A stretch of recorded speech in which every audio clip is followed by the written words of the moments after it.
right, Oval fans, just doing a quick video here. I made a post on both, I wouldn't say pretty lengthy, but a decent sized post on both the YouTube community tab and on Instagram. And first of all, I am feeling a lot better now about the Oval than I did on Wednesday night. I will be doing the reviews for 24 and 25. But I wanted to do this video first because despite my feelings about, the Gene and Jason scene, I just wanted to make it clear that even with Jason saying like, oh no, I didn't want to do this again, or whatever exactly it was he said, pretty much implying that he's sexually assaulted and potentially has killed a female before. But and no, this isn't a question about whether or not Gene is alive, but based on Jason's actions, let me put it this way. Jason was not present at the White House when Denise was beheaded. Okay? Jason was not at the White House when Denise was killed. Jason was at brunch with his family, sister, mother, and grandmother, and then they were on their way back to the White House, I believe in like episode 13. I think it was episode 12, when they were actually at the restaurant and everything, but it was episode 13 when they were on their way back in the limo. Hence why the photo you see as the thumbnail and in this video shows Jason in the limo with his sister and mother. And just a side note here, they always talk about how they must look presentable and whatnot in front of the press. Now you see the scars on Gene's leg. I'm sorry, not Gene, on Gail's legs are from when she jumped out of the limo a couple episodes prior to this one. And I'm thinking with the press and everything, well, then again, she was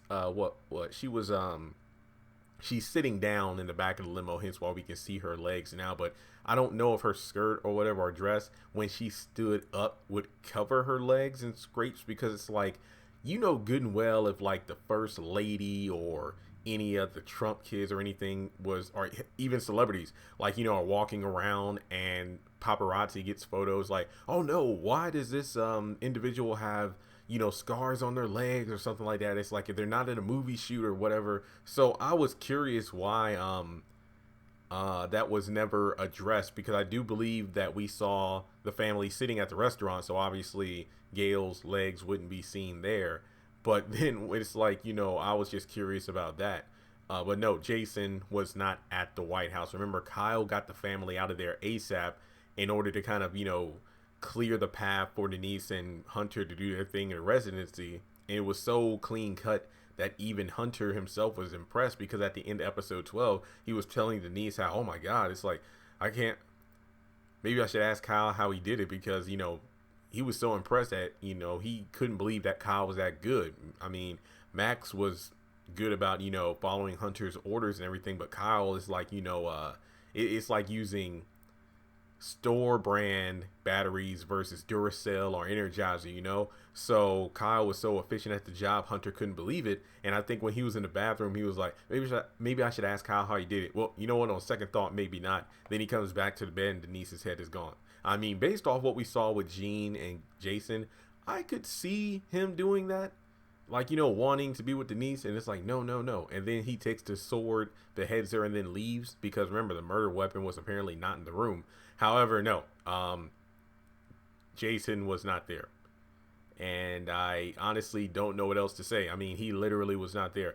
I mean, to be fair, Tyler Perry has been highly inconsistent with writing before, so maybe he'll change it where Jason was the one who killed Denise, even though that makes no freaking sense at all. But no, it wasn't him. I mean, based off it, I still think Hunter was probably the one that did it, because remember, Kyle was standing outside of the door the entire time. Donald said so. I don't know if you want to fully trust Donald's word, but he said the video surveillance outside of the residency was fully operational. It was not blacked out like the rest of the cameras for that time window that Kyle told Sam and Max to put all the cameras off. So if we get to see the video footage, I guess that will finally put it to bed. But Donald did say that there was no motion from Kyle. He was standing out room the whole time. It was only when Kyle realized, okay, sir, you got to finish up in there. The first family is on their way back to the White House. And then he comes in and then discovers the mess that is Denise's head, and Hunter like passed out on the floor. And remember, Max went into the surveillance room, and then Kyle got on him about it. It's like, hey, you don't have clearance to be in here anymore. And if Kyle knew that, if Max watched the surveillance footage of everything that went down and Kyle went into the room and came out, I don't think that Max would have went to the boutique or Denise's boutique, because he didn't trust Kyle, leading to, what happened to him. So I don't think Kyle did it. Jason definitely didn't do it. And I think at this point, maybe Hunter was the one that did it. You could argue that maybe it was like no, I don't think Ellie did it either. So whatever. But that's all I got to say in the video. Make sure you like, comment, subscribe, hit the bell notification icon, and follow me on social media. Links are in the description below. And finally, if you would like to donate to the channel, feel free to do so on PayPal, Cash App, or join Patreon for as little as $1 a month.